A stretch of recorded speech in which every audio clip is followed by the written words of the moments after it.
Wait lang meron lang akong tinetry.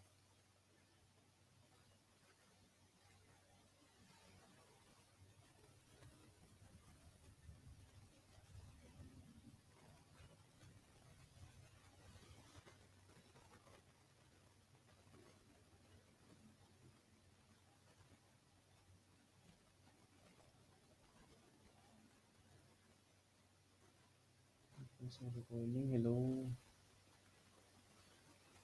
Hello.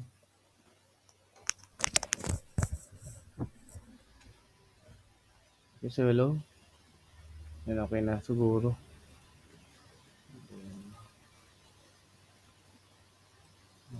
Okay, tapos okay. So recording naman na tayo and then kasi dito nawala yung recording niya eh. Whiteboard, phone.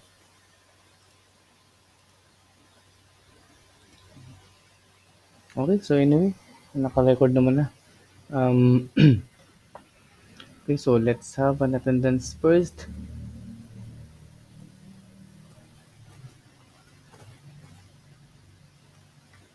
Okay, so wait lang kasi naka-work from home ako ngayon eh. So yung laptop ko lang ang gamit ko.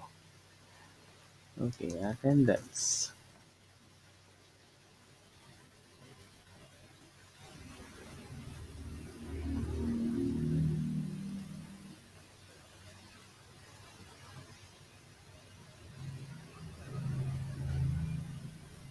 I've already uploaded that in our Google Classroom. I'll be showing that to you later on.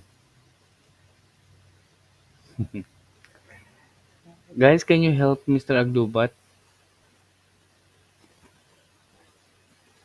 Anyone? I'm asking your classmates to help you. Okay, just wait. I'm using my laptop. Ah, yeah. Congratulations, Mr. Agdubat.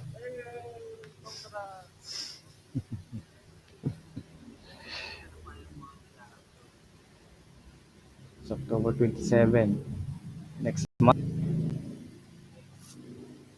Okay, so good for you. So, IT17 group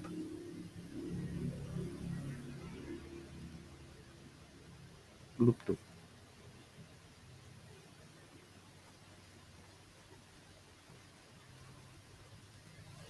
So, September 24. No, September 29. Today is September 29.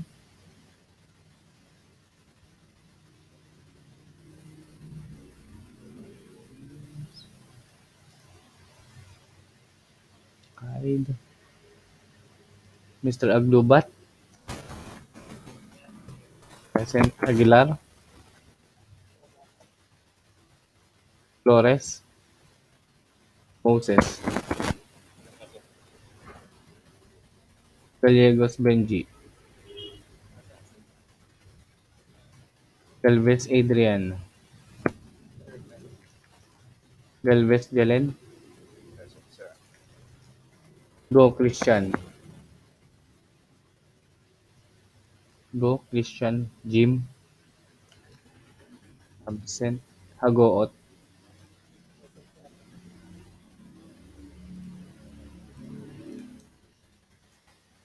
Hidalgo.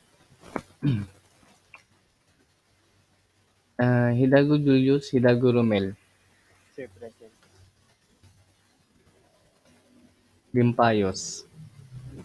Aaron. Manalon. Mark. Parabilia. Amiel.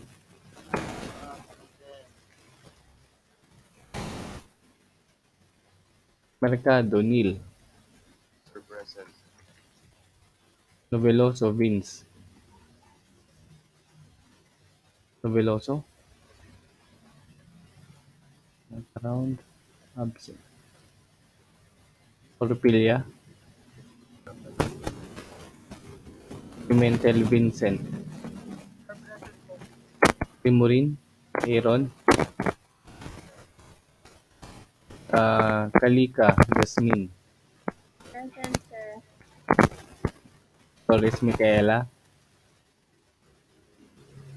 Flores, Leonin Karen, Present, sir. Maniquez Ira. Opo. Present. Okay.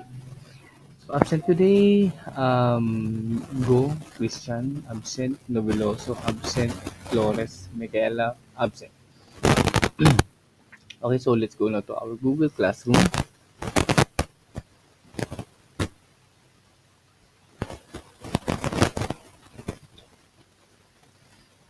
So last week, uh, I posted the sample document, and then I'll give you an activity.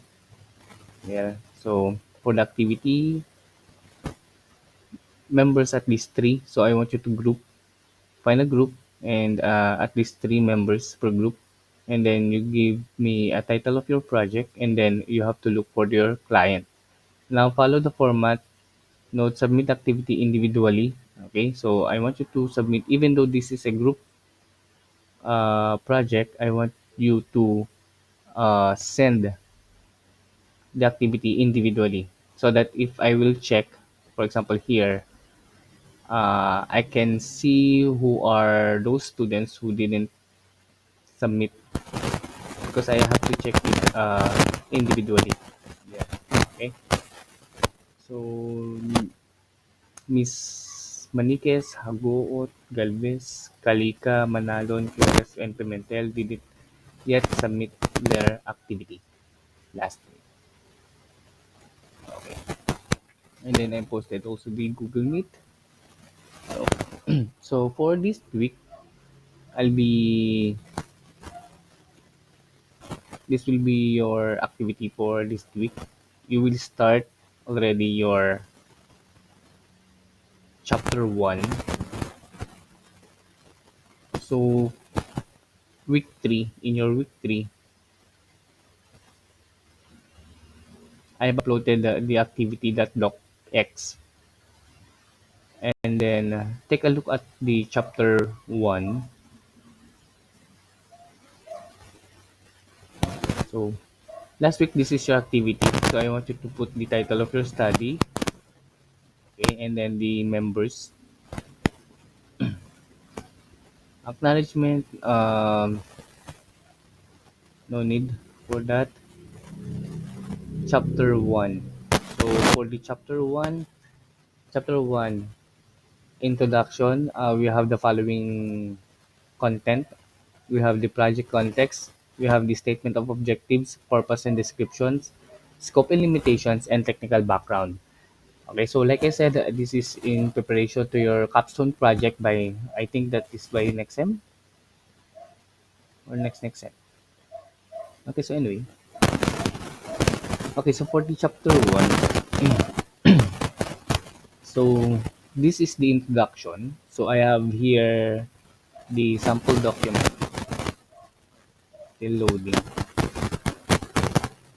it's too big.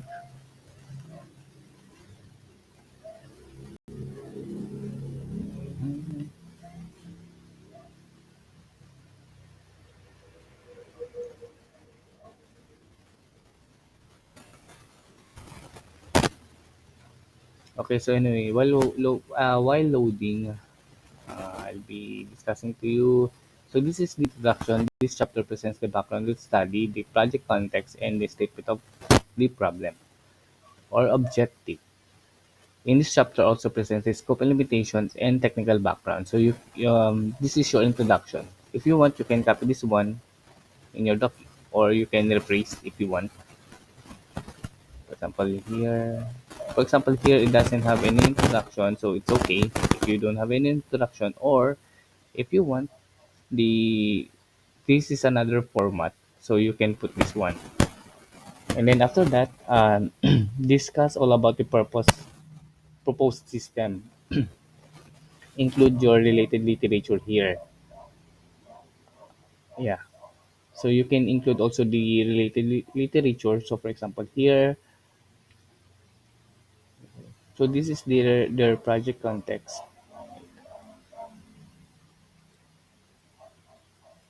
Introduction, project context. Ano siya?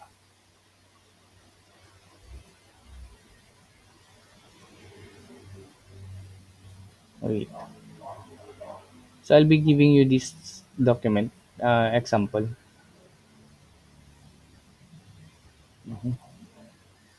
Okay, so anyway, in your chapter one, I want you to discuss all about your proposed system based on the no, part one activity. Discuss the existing manual system. Wala. Bakit?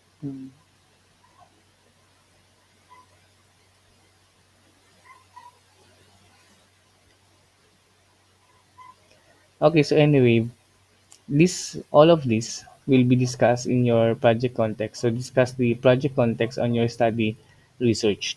So all of this. For example, we have this document.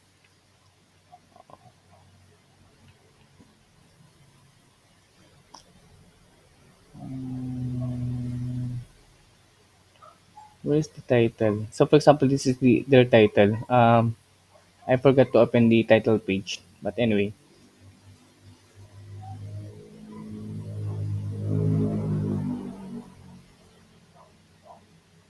okay. So let's wait.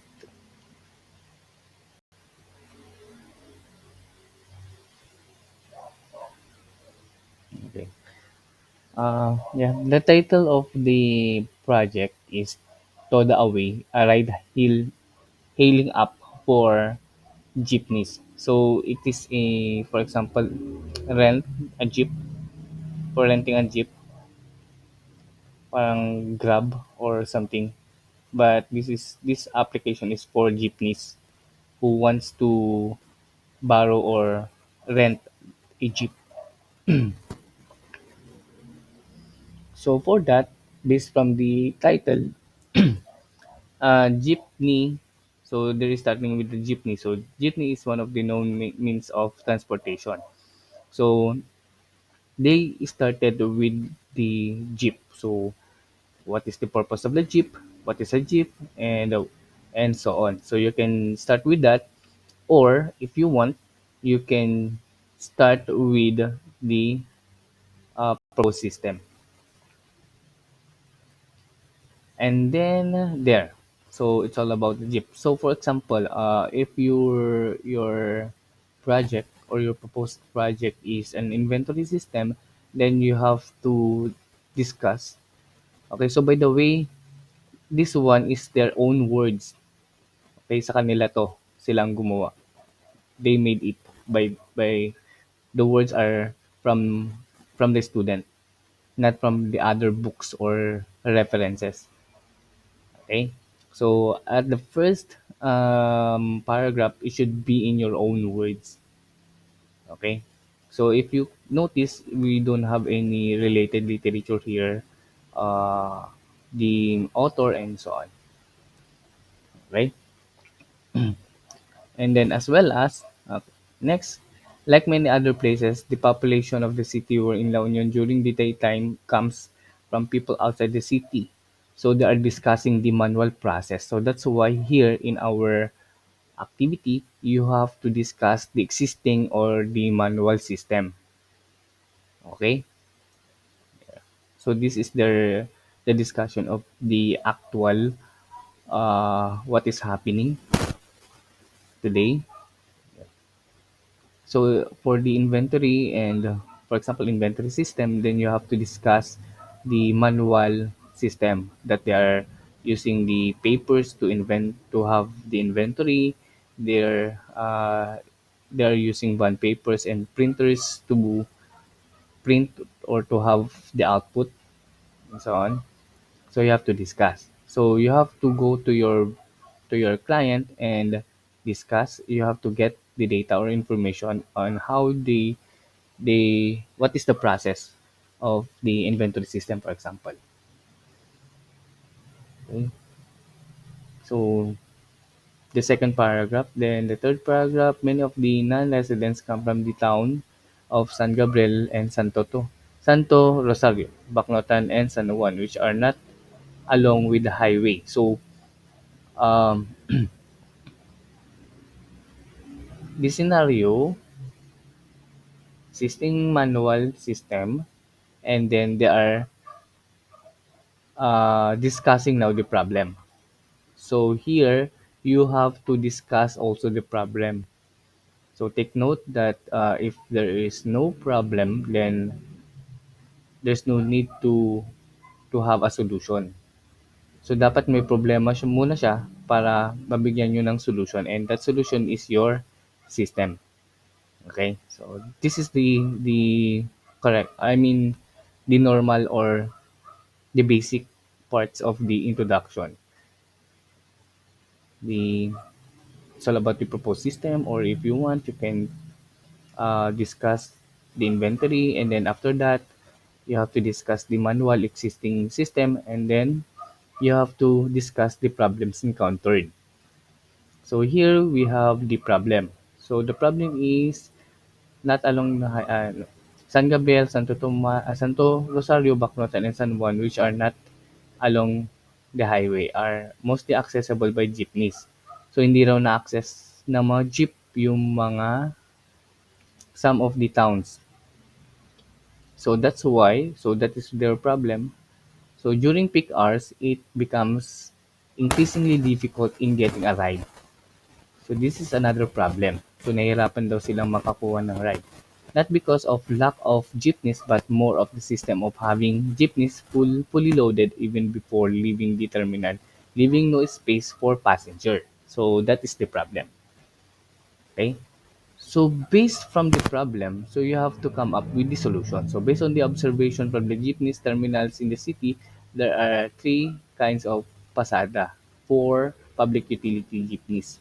One is the rotational pila in the terminal. So if you want to put some Tagalog words, then you can put the double quote. Then the terminal does uh, plead routes in any point in time but has limited to peak passengers along the way, and those jeep that are rented on the hourly or whole day basis.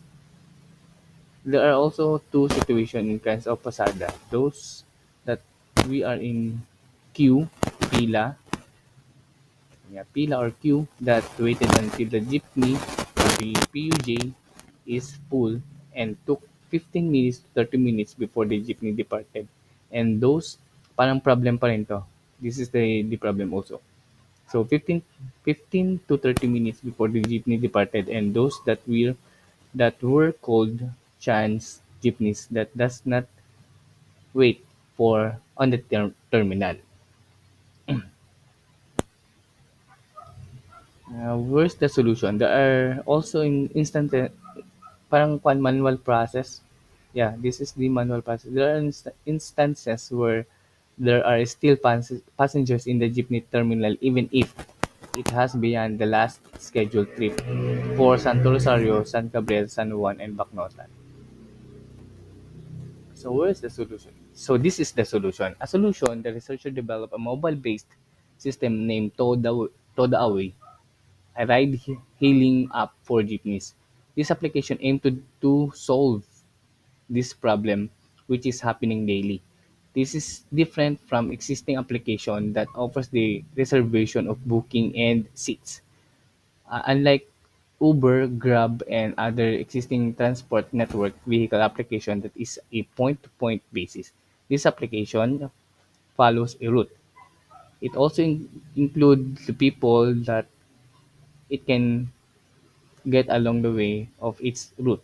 It helps the passengers in getting a ride easily by reserving a seat and monitor the distance of the driver from the pickup location. So there's a GPS already. Yeah, I think they incorporated the GPS in here.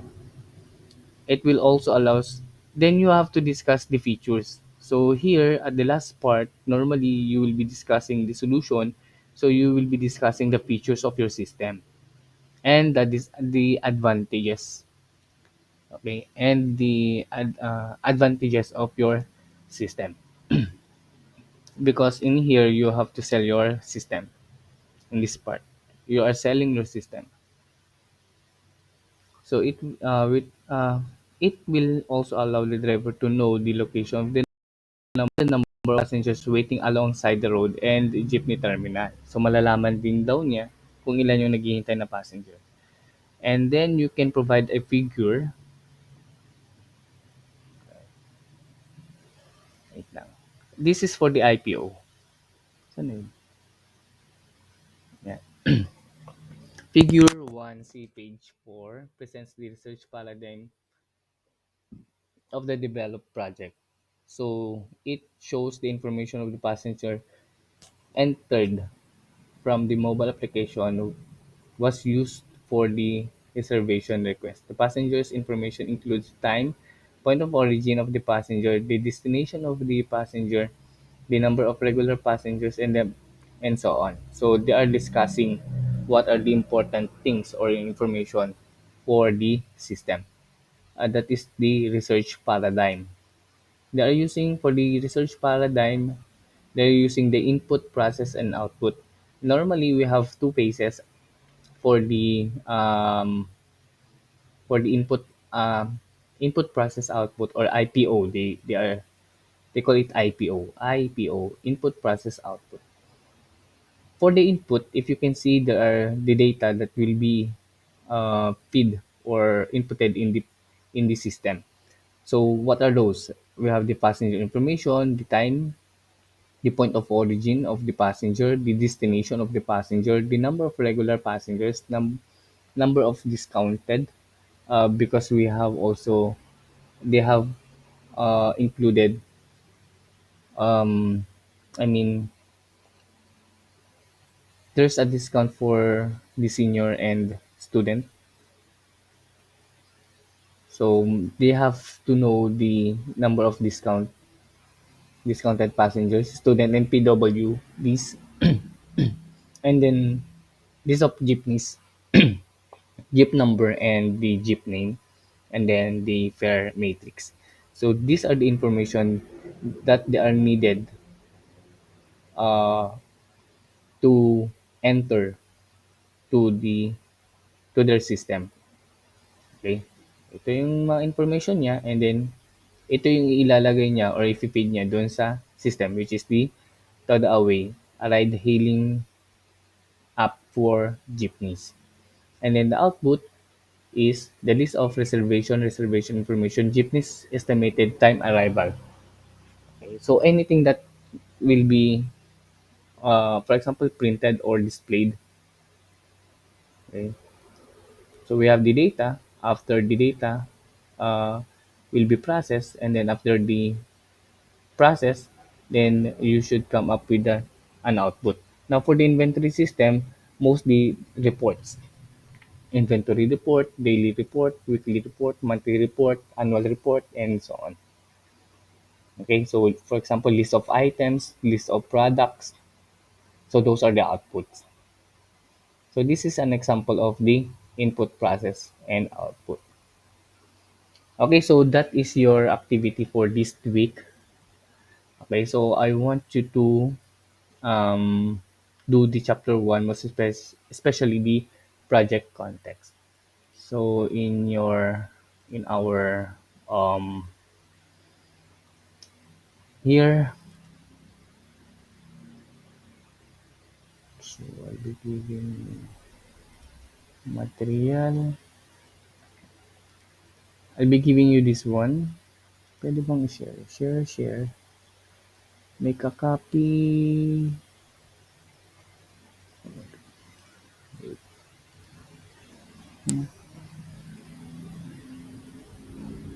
Ito.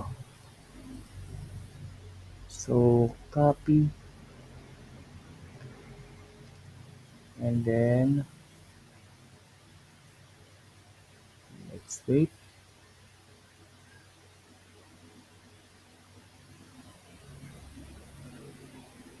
Copy link.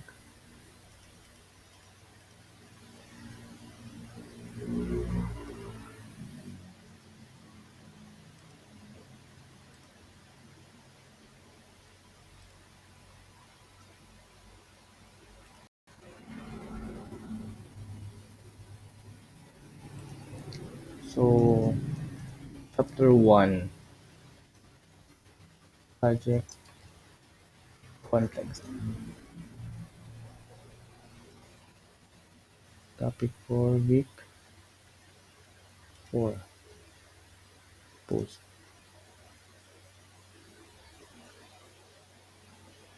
And then I'll be giving you an assignment.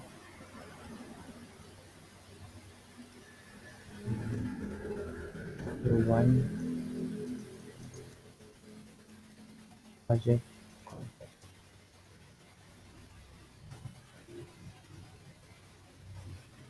So here, uh, do chapter 1, project context. Um, Go to your client, then gather some data or information. Number one, um,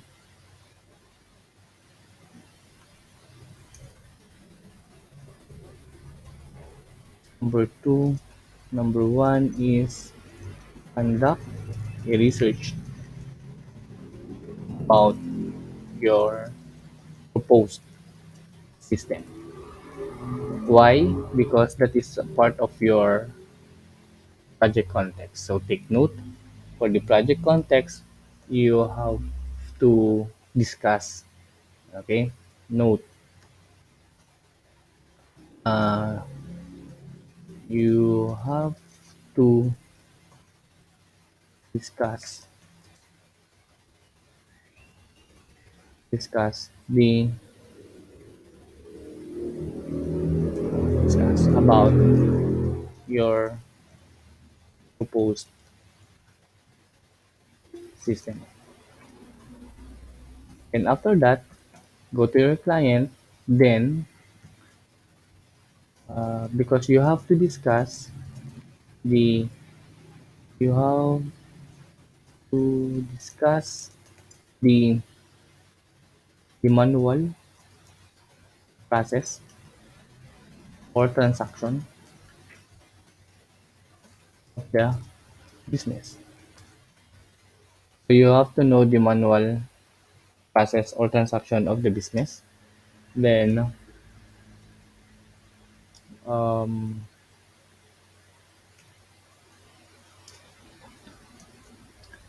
you have to know the problems of the manual system. You can conduct a research. You can conduct research about this. Then last, when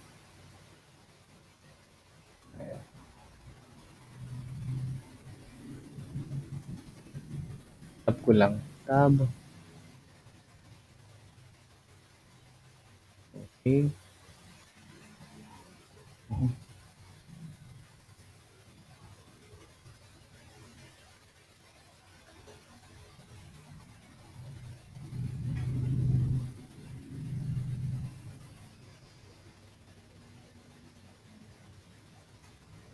Then the next is uh, the client yon. Then number three, you have to discuss the solution to the problem. Okay, you have to discuss the solution to your problem. For example, uh, features of your system or the of your plan. Okay, deadline until Monday. Tama, pwede rin. Topic week 4. Uh, Follow the format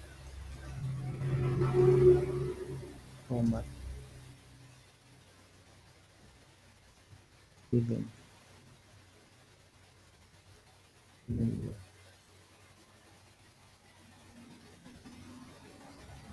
Then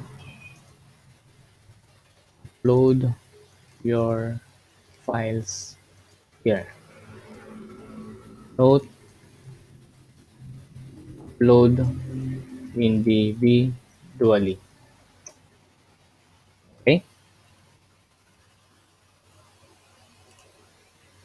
Post. So that is your activity.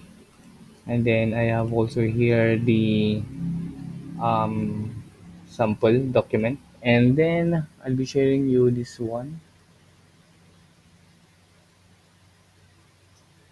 Let's see.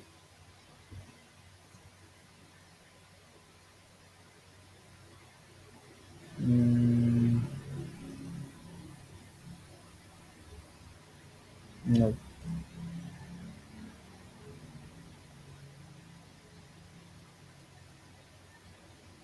capstone.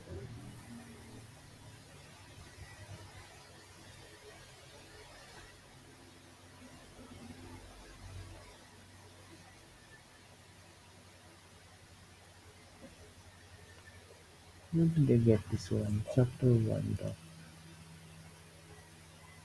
I thought this one.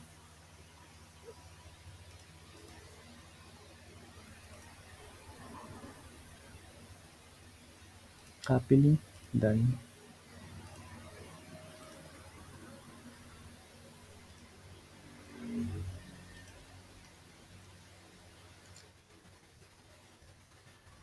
Full document.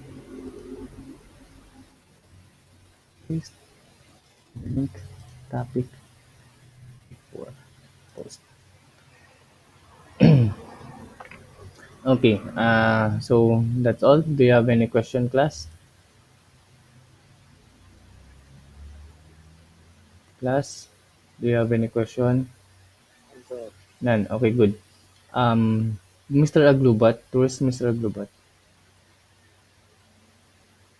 Mr. Aglubat, are you there? Okay, attendance. Nawala si Aglubat. Okay, so let's wait. Okay, so for the IT18, if you have some difficulties on how to install, kindly conduct a research or mm, yeah, conduct a research. Watch some video tutorial on YouTube on how you will solve the problem. Kasi I'm using my laptop now because I'm here in my room and work from home. I don't have any good good hardware or unit. Um, yeah, so I cannot give you some help on how you will solve your problem. I'll be fixing my unit this week because the San Fernando announced that maybe by Friday, 14 days will be ECQ, so lockdown ulit. So for that, we'll be working at home and I'm using this only, the laptop. Yun lang ginagamit ko yung laptop lang. Okay. Sana mayroong unit na magamit. Go Christian, Noveloso, Flores, Micaela. Okay. Yun. So, try ko. Sa iba na yung ginagamit kong recorder.